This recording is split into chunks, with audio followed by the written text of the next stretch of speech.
দ্বিতীয়ত নবীজিও রোজা রাখতে শুরু করলেন, সাহাবাদেরকেও একদিন রোজা রাখার আদেশ করলেন। আম্মাজান আয়েশা বলেন, ফালাম্মা ফুরিদা রমাদান তারাকা ইয়াউমা আশুরা, যখন রমাদানুল মুবারকের রোজা ফরজ করা হলো, রসুল আশুরার দিনের রোজাটার বিধান রহিত করে ছেড়ে দিলেন আর বললেন, ফামান শাআ সামাহু ওয়া মান শাআ তারাকা, যে ইচ্ছে করে সে যেন রোজাটা রাখে, যে ইচ্ছে করে সে যেন ছেড়ে দেয়। এটা হচ্ছে দ্বিতীয় ধাপ। এই দ্বিতীয় ধাপে সাহাবাদেরকে নবীজি রোজায় অভ্যস্ত করে একদিনের রোজার বিধান দিয়ে দিলেন, আর সাহাবারা নিজেদের সন্তানদেরকে আবার রোজা রাখার অভ্যাসের ট্রেনিং দেওয়া শুরু করলেন। এজন্য মুসলিম শরীফের মধ্যে হাদিস আছে, রুবাইয়া বিনতে মুআফফিজ বলেন, আশুরার দিনের রোজা রাখার আদেশ যেদিন নবীজি আমাদেরকে করেছিলেন, আমরা রোজা রাখতে শুরু করলাম, ওয়া নুসাব্বিমু সিবিয়ানানা, আর আমরা আমাদের বাচ্চাদেরকে রোজা রাখার জন্য অভ্যাস করাতে ওই দিন থেকে এদেরকে রোজা রাখা শুরু করে দিলাম।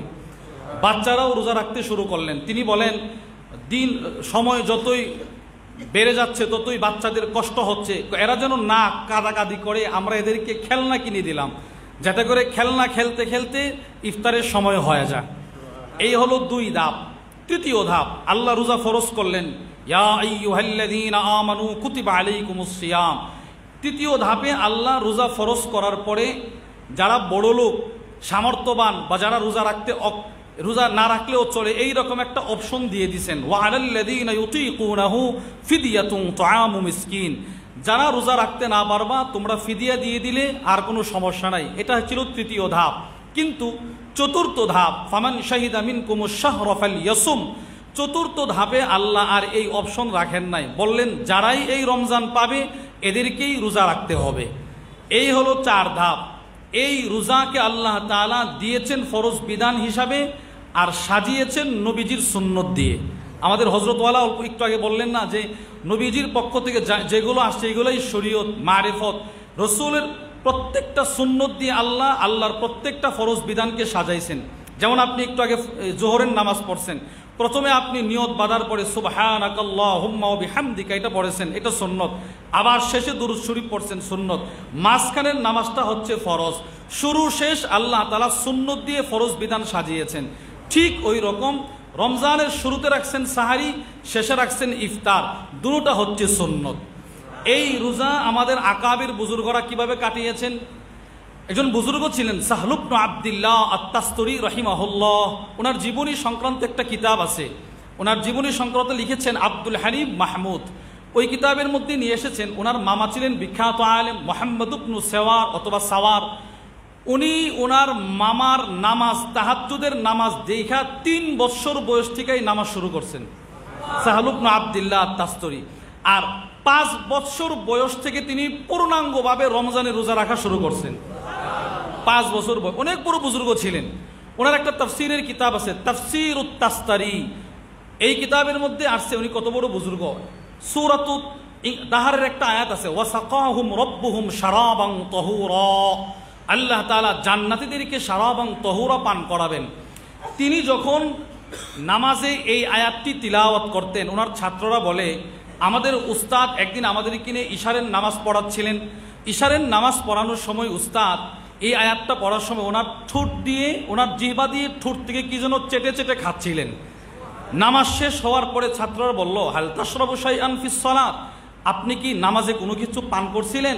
তো তিনি বলেন, ওয়াল্লাহ, আল্লাহর কসম, লাউলাম আজিদ লাজ্জাতা ইনদা কিরাআতিহি, যদি আমি এই আয়াতটা তিলাওয়াত করার সময় শারাবান তাহুরার স্বাদ না পাইতাম, মা ফাআলতু কাযা, আমি কখনো নামাজে কোনো কিছু চুষে খাইতাম না। এর মানে আমি যখনই নামাজ পড়তাম আর এই আয়াত তিলাওয়াত করতাম, আমি দেখতাম রব্বুল আলামিন যেন আমাকে শারাবান তাহুরা পান করাচ্ছেন। এত বড় বুজুর্গ, ইনি 5 বছর বয়স থেকে রোজা রাখতেন।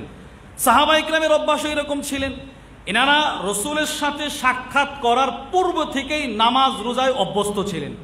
এজন্য মুসলিম শরীফের 2473 নম্বর হাদিসের মধ্যে আসছে, আবু হুজর বলেন, আমি নবীজির সাথে সাক্ষাৎ করার 3 বছর আগের থেকেই পূর্ণাঙ্গভাবে নামাজ শুরু করছি।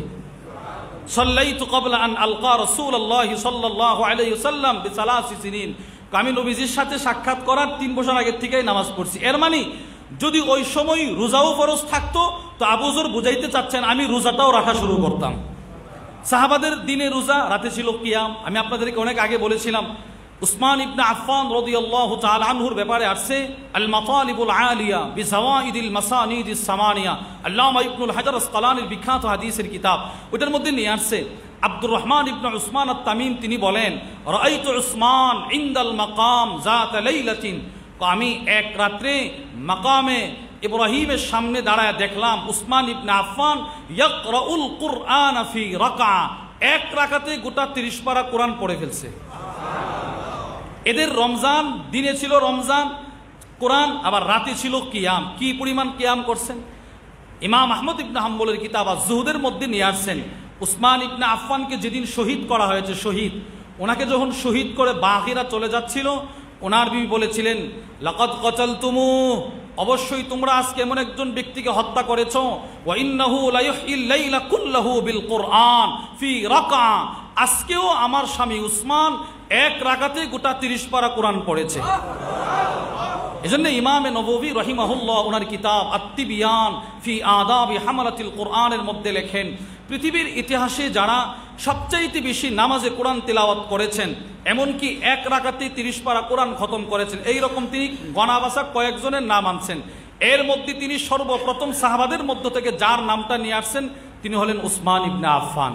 এজন্য সাহাবাদের এই রমজান, বুজুর্গদের এই রমজান থেকে আমরা শুধু এতটুকুই বুঝতে পারি, রমজান মানে আমাদের হযরত তো বললেনই, দুনিয়া ছেড়ে দিয়ে যেই জিনিসের মাধ্যমে আল্লাহ রমজানকে দামি বানিয়েছেন সেই জিনিস তথা কোরআন নিয়ে ব্যস্ত থাকা, দিনেও কোরআন পড়া, রাতেও সেই কোরআন নামাজে তেলাওয়াত করা, দিনেও সেই কোরআন শিখার মেহনত করা আর রাতেও সেই কোরআন শিখার মেহনত করা। কেউ যদি কোরআন শিখতে পারে, শুদ্ধভাবে পূর্ণাঙ্গ সহি শুদ্ধভাবে পড়তে পারে, বুখারীর হাদিস, আল্লাহর রাসূল বলেন আল মাহিরু বিল কোরআন মা'আস সাফারাতিল কিরামিল বারারা, ওই লোকটা জান্নাতে নবীদেরকে বন্ধু হিসাবে পাবে। অথবা এর এক ব্যাখ্যা হচ্ছে বড় বড় ফেরেশতারা তার বন্ধু হয়ে জান্নাতে থাকবে। আর যারা কোরআন শিখতে আসে, যেমন আমাদের হুজুর আপনাদেরকে অনেক সময় নিয়ে কোরআন শেখানোর মেহনত করে, রাসূল বলেন ওয়াল্লাযী ইয়াকরাউল কুরআন ওয়া ইয়াতাতাউ ফি ওয়া হুয়া আলাইহি শাক্কুন লাহু আজরান, আর যে কোরআন শিখতে গিয়ে আটকায়া যায়, কষ্ট করে কোরআন শিখে, রাসূল বলেন তার জন্য হচ্ছে দ্বিগুণ সওয়াব। এজন্যে রমজান দিয়েছেন, রমজানের দাম আল্লাহ বাড়িয়েছেন কোরআনের মাধ্যমে। মুস্তাদুল ইমাম আহমদ ইবনে হাম্বলের মধ্যে হাদিস আসছে, রাসূল বলেন যত আসমানি কিতাব সবগুলো আল্লাহ এই রমজানে নাজিল করছেন। এজন্যে আমাদের কোরআনও এই রমজানে আল্লাহ তাআলা দিয়েছেন লাইলাতুল কদরে। এজন্য লাইলাতুল কদরেরও দাম বেশি, রমজানেরও দাম বেশি। যারা এই রমজানকে কোরআনের মাধ্যমে, কিয়ামের মাধ্যমে, তাকওয়ার মাধ্যমে বরণ করে নিবে, রব তাদেরও দাম বাড়ায়া দিবে। আল্লাহ তাআলা আমাদের সকলকে ওই সমস্ত লোকদের অন্তর্ভুক্ত হওয়ার তৌফিক দান করুন যিনারা তাদের রমজানকে আল্লাহর রসুল যেভাবে বলছেন সেইভাবে কাটাইবার মেহনত করেছেন। আল্লাহ আমাদের সকলকে ওইভাবে রমজানকে বরণ করার তৌফিক দান করুন। ওমা আলাইনা ইল্লাল বালাগ।